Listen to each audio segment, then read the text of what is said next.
way, O Lord, is in the sanctuary. This is the way. The sanctuary is the way. In the Old Testament, the sanctuary was divided into 3 compartments. It was situated from east to west. And the first compartment that you happened into when you parted the curtain and went into the tabernacle precincts, the first compartment was called the courtyard. And the courtyard had at least 2 articles of furniture in it all the time. The first article of furniture was an altar of burnt offering, where they would bring oxen, sheep, goats, lambs, turtle doves, pigeons, and they would sacrifice them and spread the blood around the altar and then burn that offering on the altar of burnt offering in the courtyard of the sanctuary. This is very simple for us. We know what this means. When the lamb was brought in at 9 o'clock in the morning and 3 o'clock in the afternoon, and the priest killed that lamb and sprinkled the blood and burned that lamb on the altar, we know exactly what that means. Without the shedding of blood, there is no remission of sin. Without the shedding of blood, there is no healing. But it's not the oxen or the bull or the goat or the sheep or the lamb or the turtle dove or the pigeon that sheds its blood for us. It's Christ that shed his blood for us. When John the Baptist saw Jesus, he pointed to him and said, "That's the Lamb of God." And it came to him as a surprise. Lamb of God. And he went back and searched the Old Testament, and he began to understand that all the sanctuary service had its fulfillment in Jesus. Thy way, O Lord, is in the sanctuary. This is the Messiah, and he's going to die for us. At the age of 12, for the first time, Jesus came in and brought a lamb into the temple precincts, and the priest killed it, and he saw the lamb, the innocent, sweet, gentle little lamb, die. And Jesus said, "That's me. That's me." Every time you see an offering in the Old Testament, it's not some sympathetic magic that the people were bringing to God to earn his favor. It was a symbol of God showing us how we would be saved, how he would earn our favor. The altar of burnt offering represents the cross. Jesus died. Every time you see an item sacrificed, an animal sacrificed, it's pointing to Jesus. You walk a little further into the sanctuary and you would see a sea, a brass sea full of water. And this was where the priest would wash himself and purify himself before taking the lamb and slaying it and putting it on the altar of burnt offering. That's the courtyard. So the courtyard, to a great degree, symbolizes the sacrifice of Jesus. But as you went past the altar and the sea, you went through the courtyard. You came to another building, another tent of tabernacle. Tabernacle. So important for us to remember that this original temple was called the tabernacle. You came to another tent, and that tent had curtains, and you had to part those curtains and come in to what was called the holy place. And in the holy place, there were 3 articles of furniture and some other items and elements. The first article of furniture on the south side of the sanctuary was a 7-branch lampstand. This 7-branch lampstand was trimmed every day. They kept those lights burning in the tent of tabernacle every day. You couldn't see in the holy place except that there were candlesticks burning. Across from the lampstand on the north was a table of showbread where they kept 2 stacks of 6 loaves each, totaling 12 loaves. They also kept a laver there and some bowls that would bring in grain offerings and things like this. This table of showbread sat on the north side, sort of like a little throne with 2 stacks of bread on it. And then the third item of furniture in the holy place was this altar of incense. And unlike most of the depictions and most of the drawings you will see, it was actually set on a diagonal because the pole holes, the mounts for the poles were actually on the corners of this altar of incense. So it sat on a diagonal, and this was the place where the priest brought the fire from the courtyard, from the altar of burnt offering, and put it on the altar of incense, and then they would bring in frankincense and burn it there, and it would waft up and bring this elaborate smell into the camp of Israel. So you have in the holy place these three pieces of furniture. You have the lampstand on the south and the table of showbread on the north, and then you have this altar of incense on the west side of the holy place. But once a year, and only once a year, on the Day of Atonement, the high priest himself would cleanse himself in the laver, in the sea, make burnt offering and sacrifice for himself. Then he would slay a goat, and he would take that goat's blood and come in through the second veil of the temple precincts, part that veil, and go into the most holy place one time a year. And he would sprinkle the blood of this goat on what was called the mercy seat. The mercy seat. The mercy seat was actually called the Ark of the Covenant.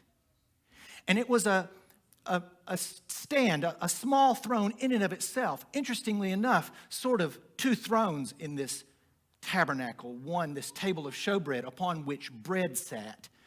Two stacks of bread.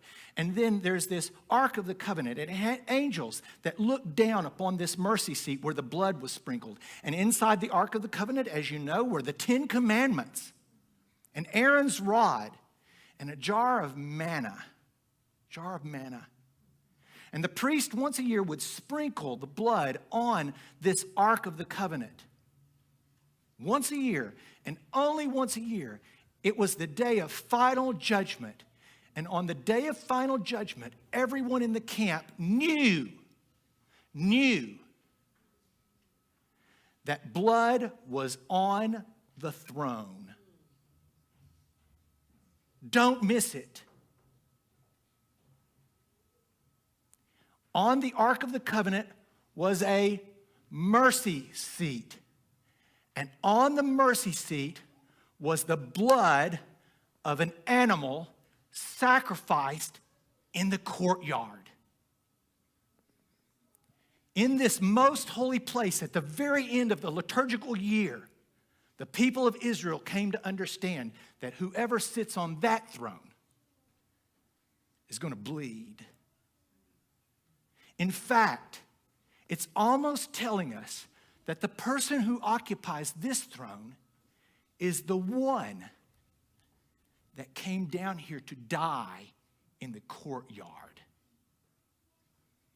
Thy way, O Lord, is in the sanctuary. How great is a God like our God? How great is our God? What does this mean? If the way is in the sanctuary, if the way is in these three compartments, and we can learn something of value from this old, dusty, obsolete book that tells us about this liturgical year, what does it teach us? We get a lot of clues from this in the New Testament. Some of them from Jesus himself. You know, this tabernacle evolved actually into a temple that was localized. Originally, God's plan was not for the temple to be localized in Jerusalem. His plan was for it to be a tent that they could carry from nation to nation, from people to people. Every nation, kindred, tongue, and people would see this tabernacle, this tent, this arrangement of curtains and offerings and furniture and blood. They would see it, and they would judge God. Fear God and give glory to him, for the hour of his judgment has come. His original plan was for this tabernacle to go all around the earth so that every nation, kindred, tongue, and people would hear about it. But the Jewish people localized it and centralized it in Jerusalem, and it became a temple. And when Jesus came into that temple, he said one day, "You destroy this, and in 3 days I will raise it up again. You destroy this temple, and in 3 days I will raise it up again." And John chapter 2 tells us that John, the apostle, at that moment said he was talking about himself. In other words, the sanctuary is really all about Jesus. John chapter 1 says, in the beginning was the Word, and the Word was with God, and the Word was God, and the Word became flesh and dwelt among us. The Word became flesh and dwelt among us. And surprisingly enough, that word dwelt is the word tabernacled. The word tabernacled among us. What happens in the life of Jesus is the fulfillment of this sanctuary, this tabernacle in the Old Testament. He will die, but he won't stay dead. He will rise and he will sit on the right hand of God, and he will be judged and he will be found guiltless in everything. He is at fault for nothing evil. He is good and pure and true. Thy way, O Lord, is in the sanctuary. The sanctuary teaches us everything about Jesus. If we don't see Jesus in the sanctuary, there's something wrong with our vision. He is the sacrifice. He is the one who sheds his blood for us. He is the light of the world. He blazes in a dark place, and it's not just a little flicker of candle. It's a glorious. He is the bread of life. He brings nourishment and sustenance to everyone. His prayers were for the saints. His prayers went up before God, praying for you to come to him. He is the one who sits on the throne. He is the Shekinah. When the glory of God shone out from the sanctuary, that was Jesus. Nathan, today we mentioned just a brief verse in our Sabbath school class. It says, where two or three are gathered together in my name, there I will be in the midst of them. Jesus said this in Matthew chapter 18, verse 20. Where two or three are gathered together in my name, there I will be in the midst of them. Would it impress you if the common phrase of the rabbis during the days of Christ was this? Where two or three gather together to study Torah, there the Shekinah will be revealed. Where two or three are gathered together to study Torah, there the Shekinah will be revealed. Jesus takes that expression and changes it and says, where two or three are gathered together in my name, there I. He is claiming in that verse to be the Shekinah glory. Everything about this tabernacle and later the temple, it's all about Jesus, everything. And we disdain to study it. We think it's old and dusty and obsolete. There's some reason for that. In 70 AD, God allowed the temple in Jerusalem to be wiped out, but he left it the scriptures. And the scriptures are replete with stories about the sanctuary and the glory of God. Amen. It's all about Jesus, but it's also all about you.